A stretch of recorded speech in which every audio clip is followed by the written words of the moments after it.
యెషయా గ్రంథం 30వ అధ్యాయం 18వ వాక్యములో వ్రాయబడిన మాట నేను చదువుతాను, గమనించాలి. మీ యందు దయ చూపవలెనని యెహోవా ఆలస్యము చేయుచున్నాడు. గమనించండి ఈ మాటను.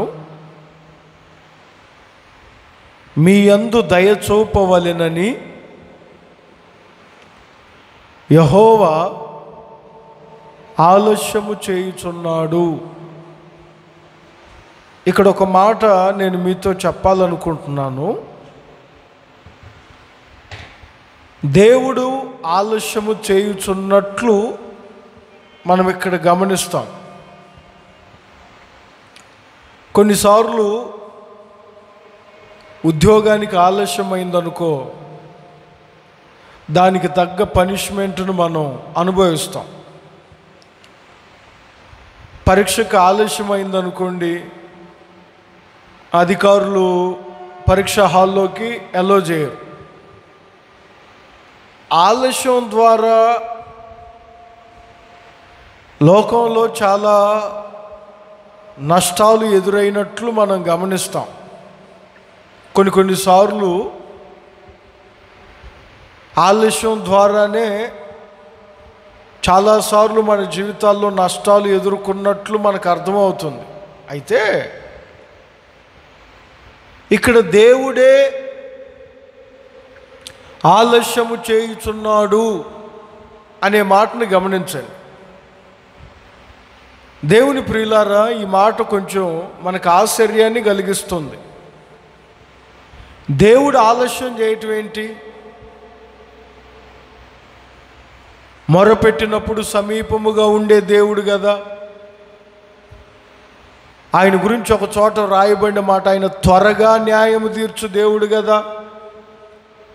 త్వరగా ఆయన కార్యములు సఫలం చేసే దేవుడు కదా. మరి దేవుడు ఆలస్యం చేయటం ఏంటి? కొన్నిసార్లు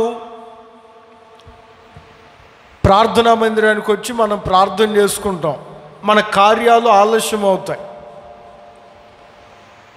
కొన్నిసార్లు దేవుడు మనల్ని ఆశీర్వదించడం లేట్ అవుతుంది, ఆలస్యం అవుతాయి. అయితే ఆలస్యం ద్వారా సహనాన్ని కోల్పోతాం చాలామంది. ప్రార్థనా మందిరానికి వచ్చారనుకోండి, మొదట 2-3 వారాల్లోనే వారి జీవితాల్లో అద్భుతం జరగాలి. వెంటనే కొంచెం ఆలస్యం అయిందనుకో, సహనాన్ని కోల్పోతాం. ఇంకా జరగడం లేదేంటి, దేవుని నమ్ముకొని ఇంతకాలమైంది కదా, ఇంకా నా పట్ల దేవుడు మేలు చేయడం లేదేంటి, ఇంకా నా పట్ల కార్యం చేయడం లేదేంటి అని సహనాన్ని కోల్పోతాం, ఓర్పును కోల్పోతాం, విసిగిపోతాం. ఇంకా అంతెందుకు, సహవాసానికి దూరం అయిపోయేవారు కూడా ఉన్నారు. గర్భం తెరవబడలేదని, ఉద్యోగం రాలేదని, పెళ్ళిళ్ళు కావడం లేదని, వ్యాపారం జరగడం లేదని, కార్యాలు ఆలస్యం అవుతున్నాయని పాస్టర్ గారి మీద అలిగే వాళ్ళు ఉంటారు. ఈయన సరిగ్గా ప్రార్థన చేయడం లేదేమో. అర్థమవుతుందా? మా తోటి సంఘం మమ్మల్ని పట్టించుకోవటం లేదేమో. ఏంటమ్మా అంటే ఆలస్యం అయిపోతుంది. మీరు అనుకుంటున్నారు సేవకుడు ప్రార్థన చేయడం లేదేమో, సంఘం మమ్మల్ని పట్టించుకోవటం లేదేమో, ఆలస్యం అయిపోతుంది, ఈ కార్యం జరగటం లేదేమో అని. కానీ ఇక్కడ చూడండి, యెహోవా, చూడండి ఆ మాట 18వ వాక్యం, 30వ అధ్యాయం 18వ వాక్యాన్ని చదివితే యెహోవానే. అది కొంచెం ఆశ్చర్యం అనిపిస్తుంది మనకి. దేవుడు ఎందుకు ఆలస్యం చేస్తున్నారు?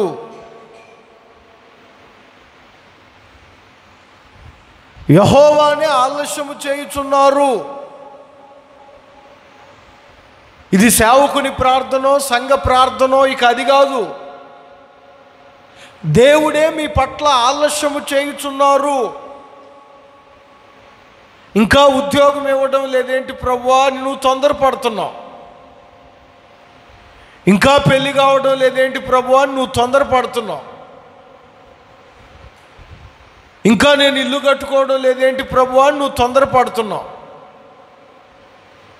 ఇంకా నా గర్భం తెరవబడడం లేదేంటి ప్రభువా అని నువ్వు తొందరపడుతున్నావు. ఇక్కడ ఏమంటారు?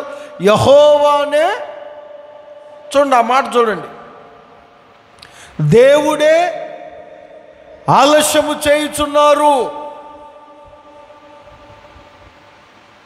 నీవేమో తొందరపడుతున్నావు, విసిగిపోతున్నావు, ఆ తొందరపాటులో సహనాన్ని కోల్పోతున్నావు, చేయకుండా ప్రయత్నాలన్నీ చేస్తున్నావు. పెళ్ళి కావడం లేదని గుళ్ళు చుట్టూ తిరిగే వాళ్ళు ఉన్నారు. ఉద్యోగం రావడం లేదంటే 10 మంది పాస్టర్లకి చెప్పి ప్రార్థన చేయించుకునే వాళ్ళు ఉన్నారు. ఇల్లు కట్టడం లేదేంటి, అసలు మా స్థలం బాగుందా లేదా అని ఏమండి వాళ్ళు తెలిసిన వాళ్ళందరినీ చూపించుకొని వాస్తు బాగుందా ఇవన్నీ విసిగిపోయి. ఒకసారి వాక్యాన్ని చదువుకోండి. యెహోవానే మీ పట్ల ఆలస్యము చేయుచున్నారు. దేవుడే నా పట్ల తన కార్యము జరిగించడానికి ఆలస్యం చేయుచున్నాడు.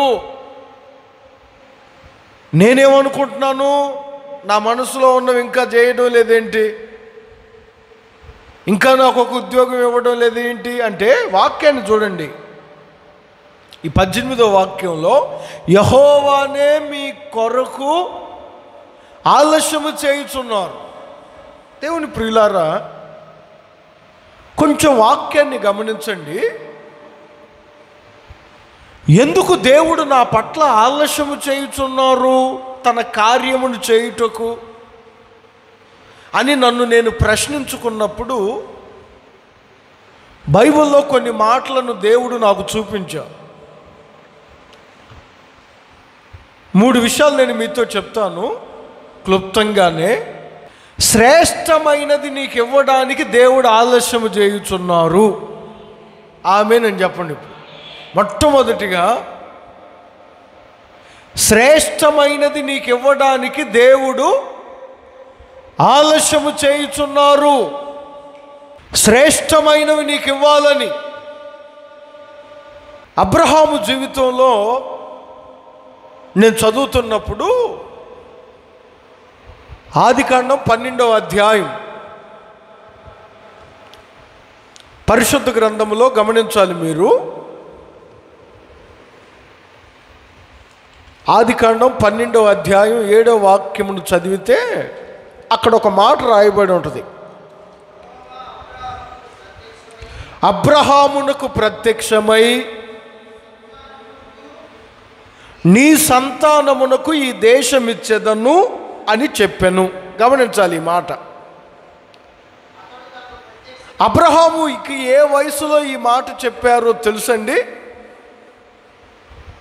అబ్రహాముతో దేవుడు చెప్పారు, నీవు లేచి నేను చూపించు దేశమునకు వెళ్ళు, నేను చూపించు దేశమునకు వెళ్ళు, నిన్ను గొప్ప జనముగా చేసి నేను నిన్ను ఆశీర్వదిస్తాను, నీకు తోడై ఉంటాను, భూమి మీద నీ సమస్త వంశం ఆశీర్వదించబడుతుందని చెప్పారు.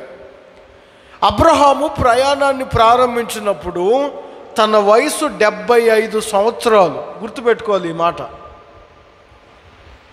దేవుని పిలుపు అందుకొని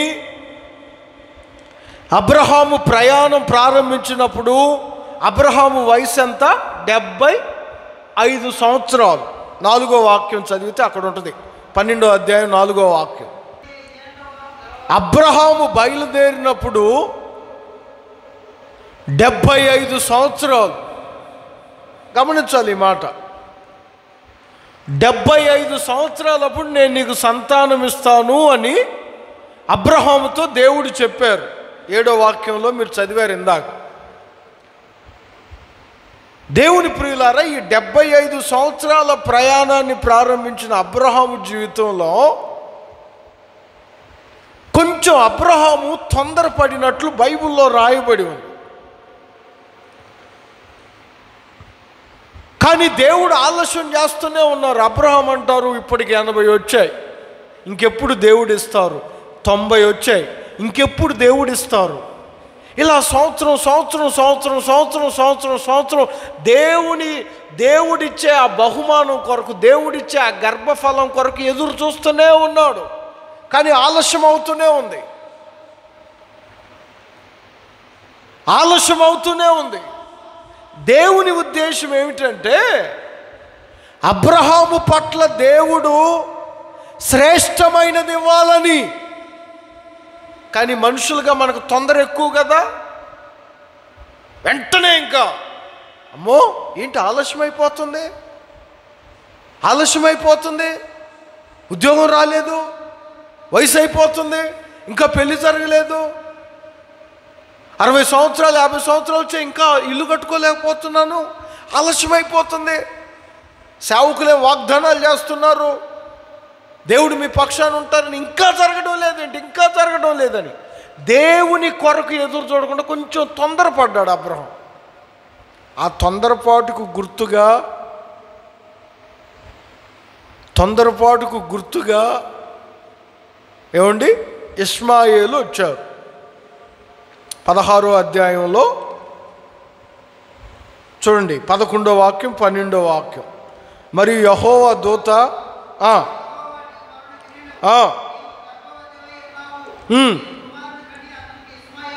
వాడు ఒక అడవి గాడిద, దేవుడే అంటారు, నేను కాదు. చూడండి అక్కడ, అతడు అడవి గాడిద వంటి మనుషుడు విరోధముగా. ఈ తొందరపాటు వలన వాడు అందరికీ విరోధి అవుతాడు. వాడు ఒక అడవి గాడిద. దేవుడేమో శ్రేష్టమైనది ఇవ్వాలని ఆలస్యం చేస్తున్నారు. అబ్రహామేమో తొందరపడి ఒక అడవి గాడిదకి జన్మనిచ్చాడు. చిత్రమైన విషయం చెప్పనా, 75వ సంవత్సరంలో అబ్రహాముకు వాగ్దానం చేసిన దేవుడు ఎన్నో సంవత్సరంలో శ్రేష్టమైనది ఇచ్చారో తెలుసండి. మీరు చదివితే 21వ అధ్యాయంలోనికి రండి. 21వ అధ్యాయంలో 5వ వాక్యంలో ఒక మాట ఉంటుంది చూడండి. అబ్రహాము కుమారుడైన ఇస్సాకు అతనికి పుట్టినప్పుడు అతడు ఎన్ని సంవత్సరాలు? 75లో వాగ్దానం చేస్తే ఎన్ని సంవత్సరాలకు దేవుడు శ్రేష్టమైనది ఇచ్చారు అబ్రహాముకు? 25 సంవత్సరాల ఆలస్యం. ఈ ఆలస్యములో అబ్రహాము తొందరపడినట్లు చూస్తాం.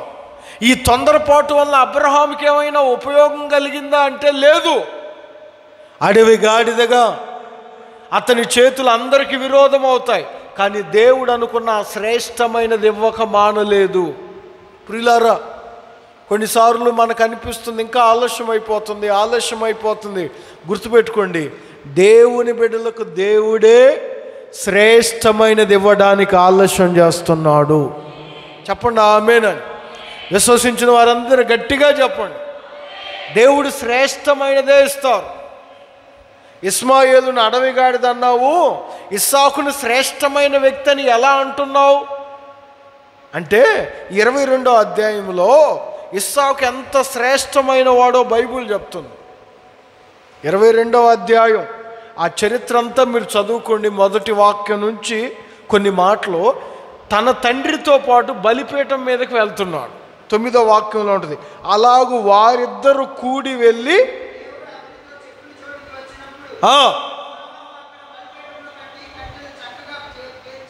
ఎంత శ్రేష్టత. అందుకే నేను చెప్పాను, దేవుడు ఎందుకు ఆలస్యము చేయుచున్నారు? మనుషులముగా మనము కాదు. చూడండి వాక్యం అంటుంది, యెహోవానే ఆలస్యము చేయుచున్నారు. ఎందుకయ్యా అంటే అడవి గాడిదలు ఇవ్వడానికి కాదు, అడ్డమైన కార్యక్రమాల్లో చేతులు పెట్టేదానికి కాదు. దేవుడు గుర్తుపెట్టుకోండి, తన బిడ్డలకు ఎప్పుడు శ్రేష్టమైనవే ఇస్తారు. అందుకే గొప్ప దైవజనులు ఆయన రాసిన ఒక కీర్తనలో ఏమండి దేవుని గురించి ఒక మాట చెప్తారు, శ్రేష్టమైనవి నీవిచ్చు వరములు. శ్రేష్టమైనవి ఇచ్చేదాని కొరకే దేవుడు ఆలస్యం చేస్తారు. మీరేమో తొందరపడి విసిగిపోయి సహనాన్ని కోల్పోయి నానా ప్రయత్నాలు చేసి అడవి గాడిదలను తెచ్చిపెట్టుకుంటారు. వాడేమన్నా ఉపయోగం ఉన్నాడు అంటే వాడి చెయ్యి చూడండి, వాడి చెయ్యి అట అందరికీ విరోధమే. కానీ ఇస్సాకును చూడండి, ఒక శ్రేష్టమైన వాడిగా దేవుడిచ్చారు. ఆలస్యం అవుతుందని బాధపడకండి ప్రియులారా, ఆయనే ఆలస్యం చేయుచున్నారు. ఎందుకయ్యా అంటే నీకు శ్రేష్టమైనవి ఇవ్వాలని. ఇంకొక మాట కూడా చెప్తాను. లూకా సువార్త 12వ అధ్యాయం, పరిశుద్ధ గ్రంథములో లూకా సువార్తమానం 12వ అధ్యాయం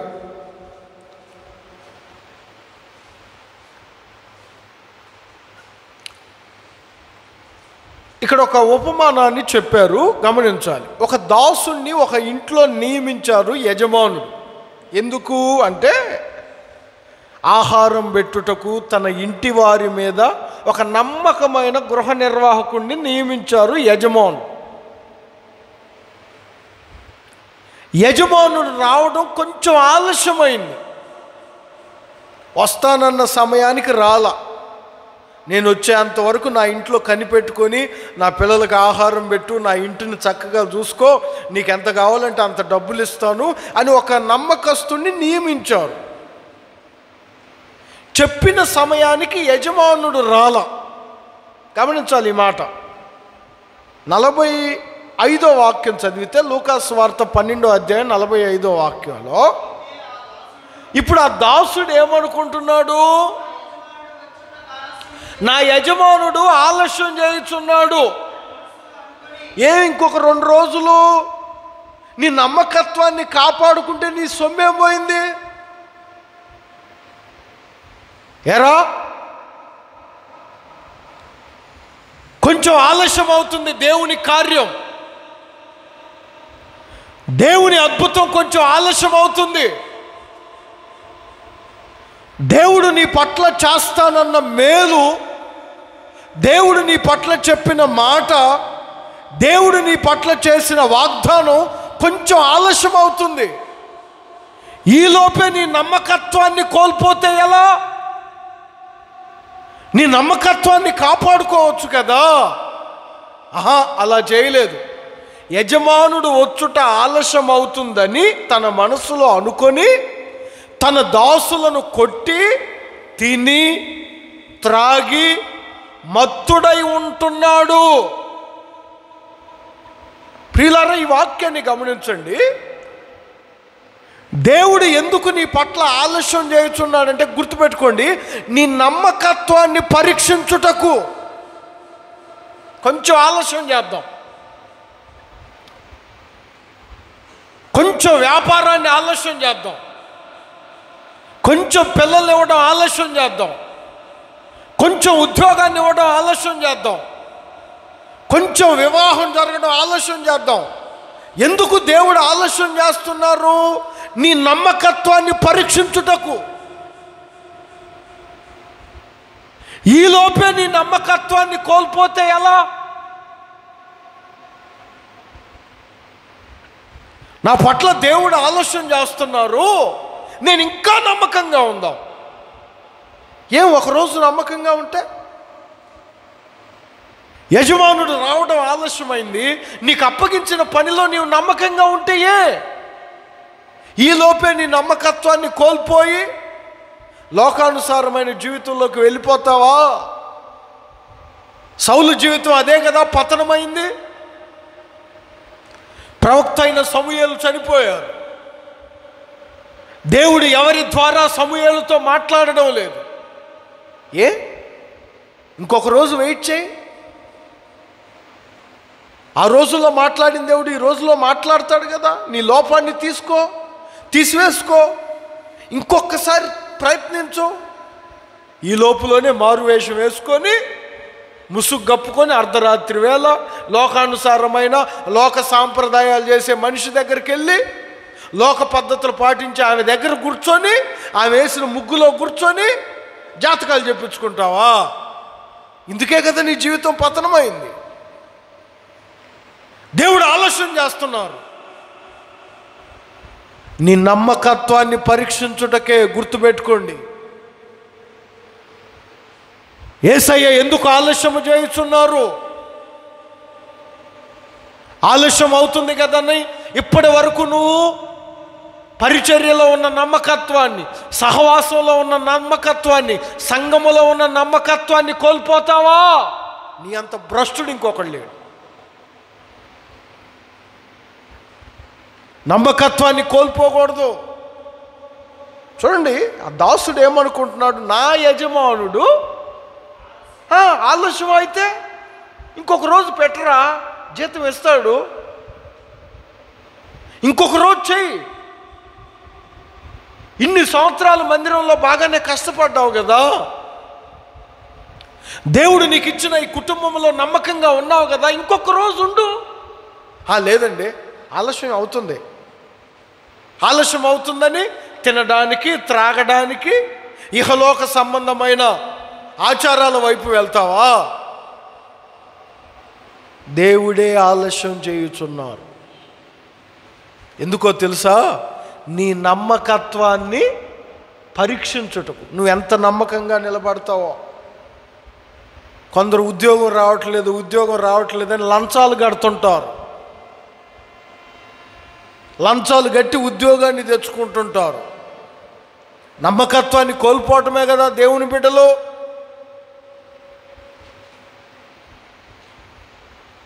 నీకున్న నమ్మకత్వాన్ని కోల్పోవటమే కదా. దేవుడు ఆలస్యం చేయుచున్నారు. ఎందుకు? శ్రేష్టమైనవే దేవుడు ఇస్తారు. ప్రైజ్లో ఇది చెప్పాను. నీకు శ్రేష్టమైనవి ఇవ్వడానికి దేవుడు ఆలస్యం చేస్తున్నాడు. గుర్తుపెట్టుకోండి ఈ మాట. రెండవదిగా, నీ నమ్మకత్వాన్ని పరీక్షించుటకు దేవుడు ఆలస్యం చేయుచున్నాడు. నీ నమ్మకత్వాన్ని పరీక్షిస్తున్నాడు దేవుడు. ప్రభువా, ఇంకా నా అప్పు తీర్చబడలేదు, ప్రార్థన చేస్తున్నా, తీరుస్తాను, కంగారు ఎందుకు? నువ్వు ఎంత నమ్మకంగా ఉంటావో నేను చూడాలి కదా. ఒక్కరోజు యజమానుడు రావడం ఆలస్యం అయిపోతే వెంటనే త్రాగి మత్తుడవై ఉండిపోతావా? నీకు శిక్ష విధింపబడదా? చూడండి, వాడు కనిపెట్టని దినముల్లో, ఎరుగని గడియలో ఆ దాసుడి యజమానుడు వచ్చి వాడిని నరికి ఇప్పుడు వరకు ఈ యజమానుని ఇంట్లో ఉన్నావు కదా, ఇప్పుడేంటారు అపనమ్మకస్తుల కోటలోకి వెళ్ళిపోయావు. ఒక్కరోజు ఆలస్యమైందని ఆగలేకపోయారు. ఎంత దారుణం! అప్పటి వరకు యజమానుని ఇంట్లో టైం టు టైం నమ్మకంగా నియమించబడిన వ్యక్తి ఇప్పుడు కాళ్ళు చేతులు నరకబడి అపనమ్మకస్తుల జాబితాలోకి వెళ్ళిపోయాడు. నీ నమ్మకత్వం కోల్పోతే ఎలా? ఇస్తారు, దేవుడు ఇస్తారు, దేవుడు నీ పట్ల అద్భుతం చేస్తారు. ఈ లోపులోనే నీకున్న నమ్మకత్వాన్ని, ఇంతవరకు నువ్వు కాపాడుకున్న నమ్మకమైన జీవితాన్ని, నమ్మకమైన విశ్వాస జీవితాన్ని, నమ్మకమైన నీ ఆత్మీయ స్థితిని పోగొట్టుకుంటే ఎలా? ఇంకొక మాట చెప్పి నేను ముగిస్తాను. సమూయేలు 2వ గ్రంథం 2వ అధ్యాయం.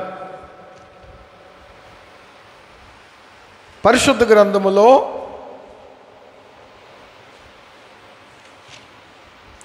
సమూయేలు 2వ గ్రంథం 2వ అధ్యాయం 4వ వాక్యం. వచ్చి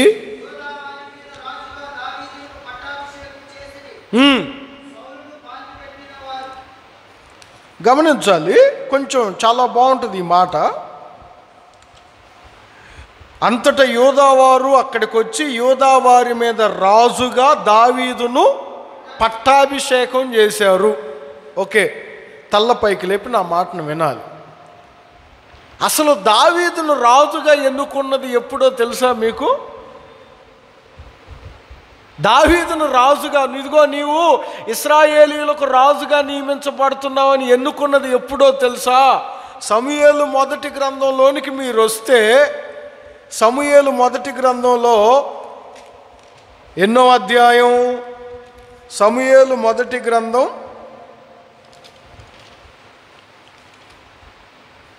పరిశుద్ధ గ్రంథములో అదే ఏలి 16వ అధ్యాయం 16వ అధ్యాయం నేను చెప్తాను చూడండి. అదే కుమారులందరినీ పిలిచి 16వ అధ్యాయమే 12వ వాక్యం చూడండి. ఎర్రని వాడు నేను కోరుకున్నవాడు ఇతడే, అభిషేకించి వెళ్ళిపోయాడు. నువ్వు రాజుగా నియమించబడబోతున్నావు, నీవు రాజుగా నియమించబడాలి అని నేను కోరుకున్నాను, నువ్వు రాజుగా. ఇక్కడ ప్రారంభమైంది. ఇక్కడ ప్రారంభమైన దావీదుకు 40 సంవత్సరాల వ్యవధి పట్టింది ఆ పోస్టులో కూర్చోవడానికి. గమనించాలి ఆ మాటలు. ఎప్పుడో అభిషేకాన్ని పొందాడు.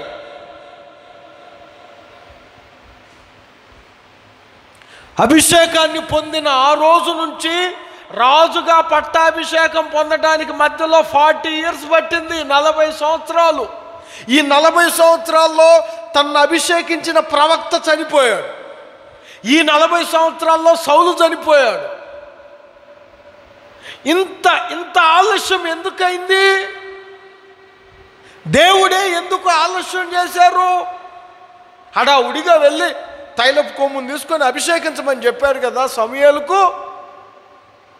ఇంత ఆలస్యం ఎందుకైందంటే గుర్తుపెట్టుకోండి, దేవుడు ఎందుకు ఆలస్యం చేశాడంటే ఎక్స్పీరియన్స్ కొరకు, అనుభవాలు నేర్పడానికి దావీదుకు. గుర్తుపెట్టుకోవాలి ఈ మాట. అనుభవాలు నేర్పడానికి,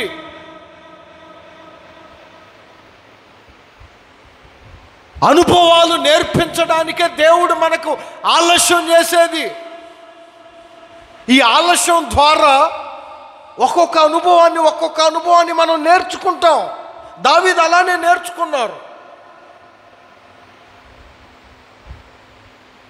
దావీదును ముందుగానే దేవుడు అభిషేకించారు. అభిషేకం వచ్చిన వెంటనే రాజుగా సింహాసనం ఎక్కలేదు. మధ్యలో 40 సంవత్సరాల వ్యవధి పట్టింది. ఈ 40 సంవత్సరాల్లో దావీదు నేర్చుకున్నవి చాలా ఉన్నాయి. అర్థమవుతుందా? ఆలస్యం అవుతుంది. ఎందుకు కాదు? ఆ రాజ పదవికి 40 సంవత్సరాలు ఆలస్యమైంది. ఈ ఆలస్యంలో ఏమి నేర్చుకున్నారు దావీదు? శత్రువుల చేతిలో నుంచి తప్పించుకోవడం ఎలానో నేర్చుకున్నారు. సమూయేలు మొదటి గ్రంథం 18వ అధ్యాయంలో ఉంటుంది చూడండి. 11వ వాక్యం చూడండి. అనుభవాలు ఇవన్నీ. ఒకప్పుడు సౌలు చేతిలో ఈట ఉండగా సౌలు ఆ ఈటెను దావీదు మీదకి ఇసిరెను. 2 మార్లు తప్పించబడ్డారు. తప్పించుకోవడం ఎలానో నేర్చుకున్నారు. ఈ వ్యవధిలో ఆలస్యం అవుతుంది అని కృంగిపోయి దేవుణ్ణి విడిచిపెట్టి పక్క మార్గం, ప్రక్క త్రోవల్లోకి వెళ్ళలేదు. శత్రువుల చేతిలో నుంచి ఎలా నేను తప్పించుకోవాలో ఈ వ్యవధిలో నేర్చుకున్నారు. ఇంకొక గమ్మత్తైన విషయం చెప్పనా? దేవుడు ఒక వ్యక్తిని ఎలా పోషిస్తాడో కూడా నేర్చుకున్నాడు. ఇదే సమూయేలు గ్రంథం 21వ అధ్యాయంలో ఉంటుంది చూడండి. 21వ అధ్యాయంలో మొదటి వాక్యం నుంచి 6వ వాక్యం వరకు చదువుకుంటే అక్కడ రొట్టెలతో వారు పోషింపబడిన చరిత్ర ఉంటుంది. దేవుడు ఒక వ్యక్తిని ఎలా పోషిస్తారు? ఈ వ్యవధిలోనే కొంతమందిని పోగు చేసుకొని ఒక గుంపుకు నాయకత్వం వహించాడు. ఇవన్నీ నేర్చుకున్నాడు. అది సమూయేలు మొదటి గ్రంథం 22వ అధ్యాయం మొదటి వాక్యం నుంచి 2వ వాక్యం వరకు ఉంటాయి ఆ మాటలు. ఎన్నో అనుభవాలు. 16వ ఏటే ఏమండి యేసన్న గారికి దేవుడు ప్రత్యక్షమై అక్కడెక్కడో దేవుడు ముట్టి దేవుడు దర్శిస్తే హోసన్నా మినిస్ట్రీస్ ఇంత వ్యవధి కావటానికి ఎన్ని సంవత్సరాలు బట్టి ఉంటుంది ప్రియులారా? ఇంక నాకు అభిషేకం ఉంది కదని ఏమండి వచ్చిన రెండో రోజు ఇది ఒక మినిస్ట్రీ అని పెట్టలేదు. ఇన్ని సంవత్సరాల వ్యవధిలో దేవుడు ఒక వ్యక్తిని ఎలా కాపాడుతారు, దేవుడు ఒక వ్యక్తిని ఎలా పోషిస్తాడు, యుద్ధం జరిగినప్పుడు నేను ఎలా తప్పించుకోవాలి, ఎలా నేను దేవుని మీద ఆధారపడాలి, ఇవన్నీ అనుభవాలు దావీదు నేర్చుకున్న తర్వాత రాజ్య పదవికి వెళ్ళాడు. ఈ ఆలస్యంలో నేర్చుకున్నది అది. కొంత ఎక్స్పీరియన్స్ వచ్చింది. దేవుడు ఎందుకు ఆలస్యం చేయరు? ఆయన ఆలస్యం చేస్తున్నాడంటే నీకు ఏదో ఒక పాఠం నేర్పడానికే, నీ జీవితంలో ఏదో ఒకటి నీకు నేర్పేదానికే. ఆ సంగతి మర్చిపోతే ఎలా? దావీదు మర్చిపోలేదు. కొన్ని అనుభవాలు నేర్చుకున్నారు. ఆలస్యం అనుభవాన్ని నేర్పుతుంది దేవుని బిడ్డలకు. నీ పట్ల కార్యాలు ఆలస్యం అవుతున్నాయా? విశ్వసించండి, దేవుడు నీకు శ్రేష్టమైనది ఇవ్వడానికి ఆలస్యం చేస్తున్నాడు. నీ పట్ల ఆలస్యం అవుతుందా? నమ్మకత్వాన్ని కోల్పోకండి. నీ నమ్మకత్వాన్ని పరీక్షించుటకే దేవుడు ఆలస్యం చేయుచున్నాడు. ఆలస్యం అవుతుందా నువ్వు అనుకుంటున్నావు. దేవుడు అంటారు, నేను వారికి కొన్ని అనుభవాలు నేర్పుతున్నాను. ఈ ఆలస్యం ద్వారా కొన్ని పాఠాలు నేర్చుకుంటారు. దావీదు నేర్చుకున్నారు. అన్నీ నేర్చుకొని అప్పుడు సింహాసనాన్ని అధిష్ఠించారు. ఎంత చక్కగా పరిపాలించాడండి. ఏమీ నేర్చుకోరు, ఏమీ తెలియదు. వాళ్ళని చూసి వీళ్ళని చూసి నేను అది చేయాలి ఇది చేయాలని దూకుతారు. ఏమండి, ఒక వారం ఎగురుతారు, తర్వాత సతికలు పడిపోతారు. ఎక్స్పీరియన్స్, అనుభవం. ఆ అనుభవం నేర్చుకున్నాడు కనుకనే దావీదు సింహాసనం శాశ్వత కాలం నిలిచి ఉన్నది. ప్రైజ్ ది లార్డ్, హల్లెలూయా. కనుక తొందరపడవద్దు ప్రియులారా. ఆలస్యమైపోతుందని సహవాసాన్ని విడిచి, ఆలస్యమైపోతుందని కృంగిపోయి, ఆలస్యమైపోతుందని విచారపడి, డిప్రెషన్కి గురైపోయి పిచ్చి పిచ్చి ఆలోచనలు మానుకోండి. ఆలస్యం అవుతుందా అంటే శ్రేష్టమైనవి నీకు ఇవ్వడానికే దేవుడు ఆలస్యం చేయుచున్నాడు. Praise the Lord. నీ నమ్మకత్వాన్ని పరీక్షించుటకే దేవుడు ఆలస్యం చేయుచున్నాడు. అనుభవాలు నీకు నేర్పించడానికే దేవుడు ఆలస్యం చేయుచున్నాడు. ప్రభు ఈ మాటలు మీ హృదయములో భద్రపరచునుగాక.